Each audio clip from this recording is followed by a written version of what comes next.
소주 라면을 내밀며 김 사장을 쳐다보았다. 9,000원입니다. 김 사장은 내심 걱정이 되었지만 내색하지 않았다. 10,000원을 받아 금고에 넣고 1,000원을 꺼내 거슬러 주었다. 백지장을 구긴 것 같은 얼굴로 그는 얼른 1,000원을 바지 오줌내에 쥐어넣었다. 그가 물건 봉지를 들고 편의점을 나가자 김 사장은 휘적휘적 걸어가는 그의 뒷모습을 한참이나 보고 있었다. 거북이같이 둥글게 말린 그의 등에 죽음의 그림자가 한층 짙어 보였다. 다리에 모래 주머니라도 잡는 척이며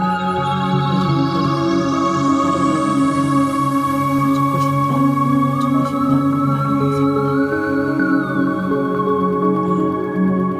매일 아침 그는 눈을 뜨면 무거운 마음으로 하루를 시작했다.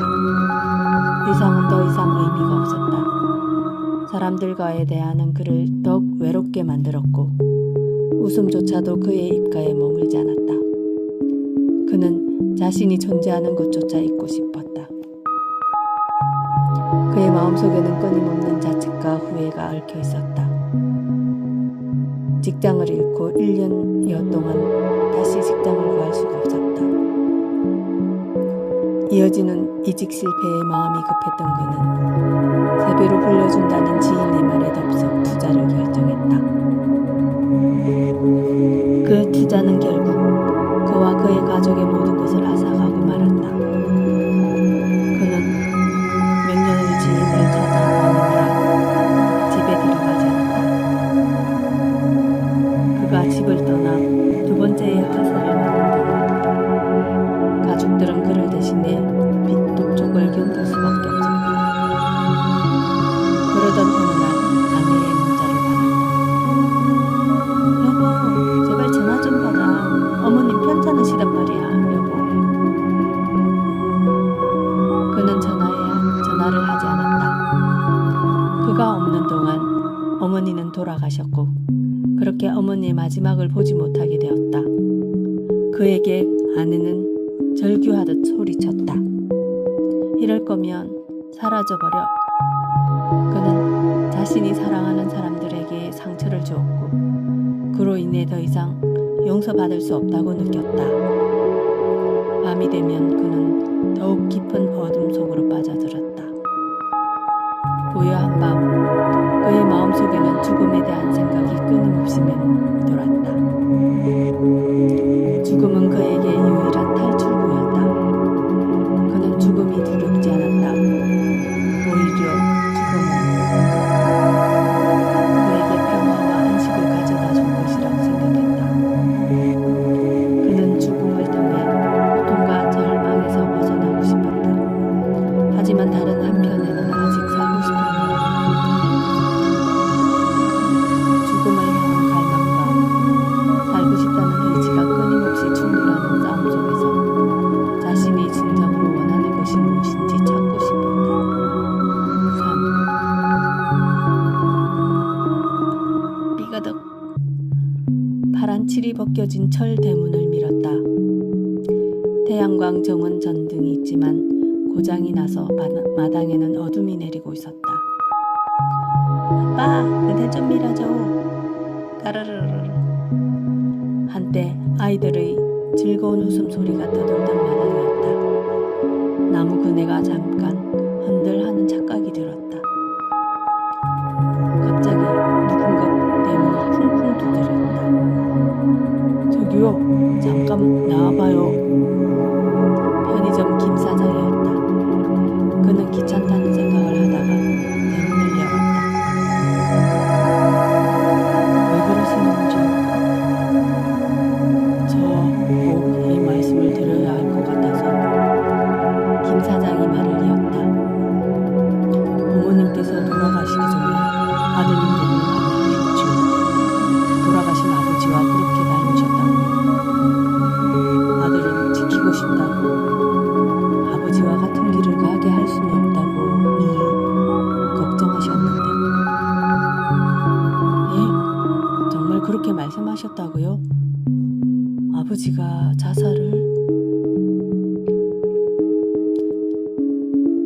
4.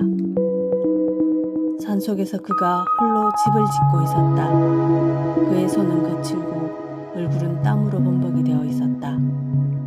하지만 도시의 번잡함을 뒤로하고 죽음을 갈망하던 그는 고요한 자연 속에서 새로운 삶을 시작하기로 결심한 지 벌써 3년이 넘었다.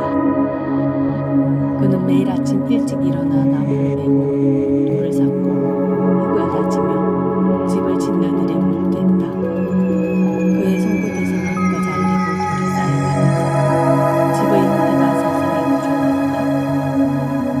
그가 상상해왔던 대로 그 집을 짓는 일은 그의 마음을 사로잡았다. 형태가 없었던 어떤 희망이 그의 모든 몸짓에서 제일이었다는 생각이 들었다. 그러나 어두운 밤이 되면 그에게 또 다른 고독과 절망이 젖어들었다. 하루하루가 똑같은 날들이 언제까지나 이어질 것 같았던 어느 날, 새벽에 산속에서 들을 수 없는 어떤 소리가 그를 깨웠다. 처음에는 누군가 그를 부르는 소리인 줄 알았다. 하지만 문득 그 소리는 아련히 가슴을 떨리게 하는 묘하게 마음을 흔들었다. 소리에 이끌려 숲속으로 들어간 그는 작은 집을 발견했다. 그 집은 오래된 돌로 지어져 있었고 주변에는 나무들이 우거져 있어 햇빛이 잘 들어오지 않았다. 집의 외벽은 이끼와 덩굴로 덮여 있었다. 창문은 작은 틈새로만 빛이 들어왔다.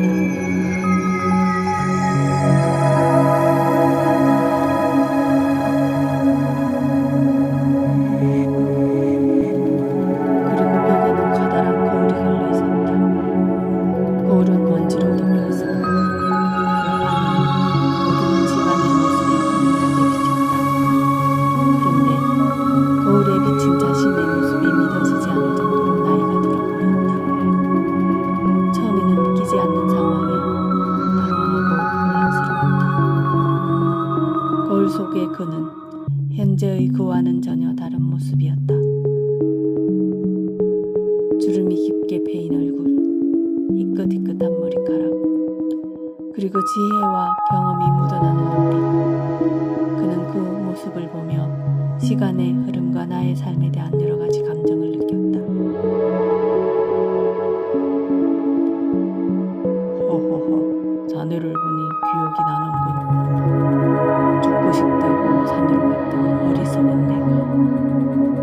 그는 미소를 지으며 말을 이었다. 하지만 이 또한 지나가는 것일 뿐.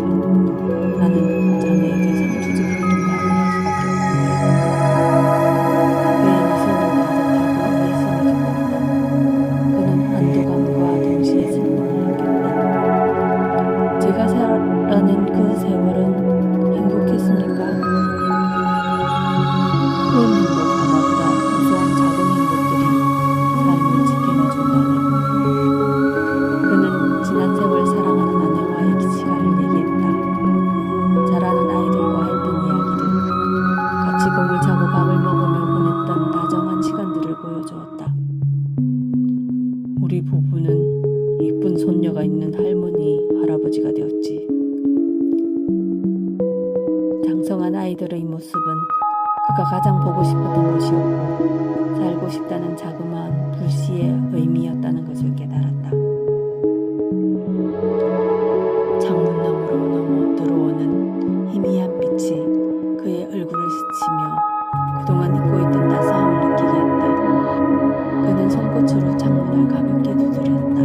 그 순간 바람이 살랑살랑 불어와 그의 머리카락을 간지럽혔다. 마치 누군가 그의 어깨를 토닥이는 것 같다. 창문을 활짝 열고 바람을 맞으려 깊은 숨을 들이켰다. 그의 가슴 속에 있던 짐들이 조금씩 가벼워짐을 느꼈다. 소소한 행복의 의미를 깨닫는 순간 어디인가에서 그를 부르는 소리가 들렸다. 칠이 벗겨진 파란 대문은 그대로였다. 3년 전 도망치듯 집을 나왔던 날처럼 여전히 굳건했다. 어디서인지 된장찌개 냄새가 났다. 도란도란 아이들의 소리가 대문 밖으로 흘러나왔다. 여보, 나왔어. 자신도 모르게 배를 눌렀다. 철컹 대문이 열렸다. 빼꼼히 대문 안을 들여다보았다. 시들었던 수국이 활짝 피어 있었고 죽었다고 생각했던 금등어가 담장을 어루만지듯 감싸고 있는 것을 보았다. 가슴이 두근거렸다. 여보, 얘들아. 현관문을 열고 집 안으로 들어갔다. 신발장 위에 있는 가족 사진에 꽂았다. 한순간 그는 꿈을 의심했다. 집이 너무 생뚱했다. 아내와 아이들이 돌아오지 않았을까 하는 바람이 잠시 가슴에 맴돌았다. 집에는 아무도 없었다. 된장찌개 냄새도 사라지고 없었다. 어떻게 된 것일까?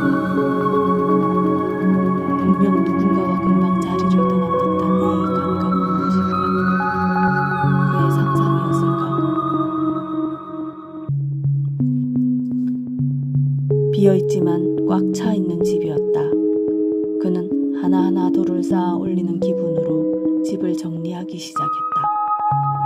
묵은 먼지가 그의 불안과 함께 풀풀 날아서 창밖으로 날아갔다. 이제 새로운 아침을 맞이할 것이다. 그에게 남은 것은 작은 행복들을 모아 미래를 꾸리는 것이다.